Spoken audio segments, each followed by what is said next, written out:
Hi guys, welcome to my channel, and today I'm going to wrap up the books that I read during September.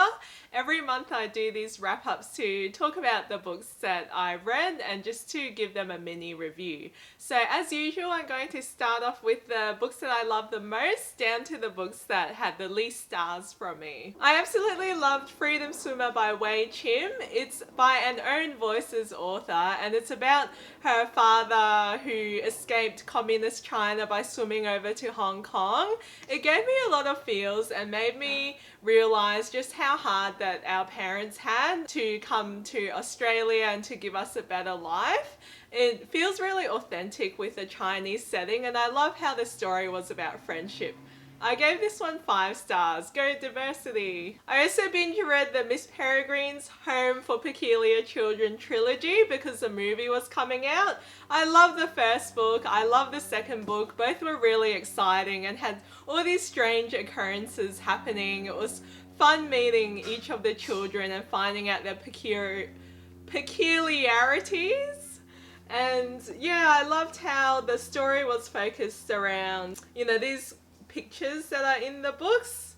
It just added an air of mysticism to it. Well, I gave 5 stars to both the first and second books. The third book I gave a 3.5.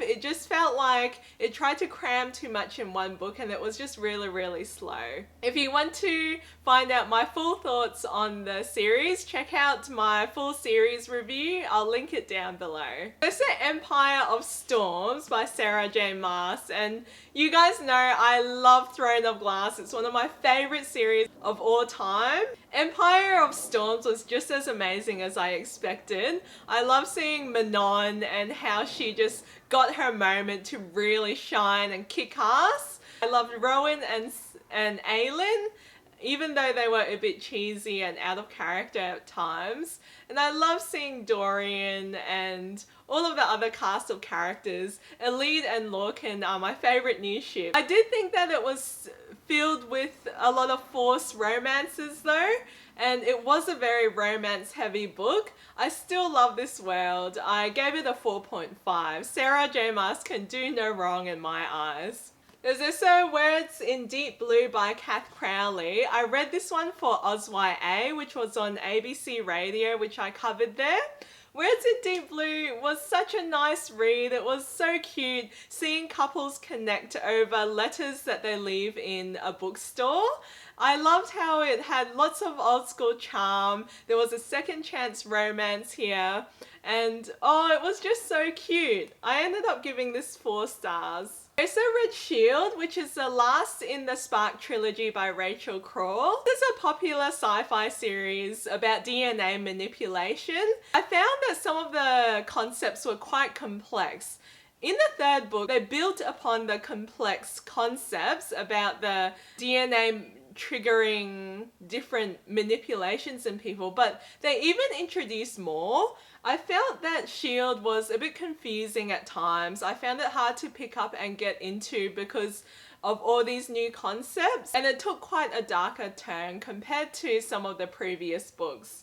I thought it ended on a really strong note though, with Evie really coming into her own character from when she started in the first book. I ended up giving Shield 3 stars. This is an awesome sci-fi series. If you're looking for something a bit different, if you're looking for something that has friendship at its core along with family.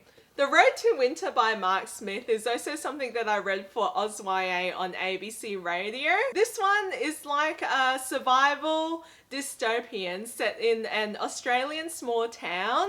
There's a heavy dose of surfing and a heavy dose of refugees being used as slaves. I like the social commentary and how it was important to see Finn surviving in the wilderness with the skills that he had earned. I did think that it was more of an experiential read rather than one with a strong plot.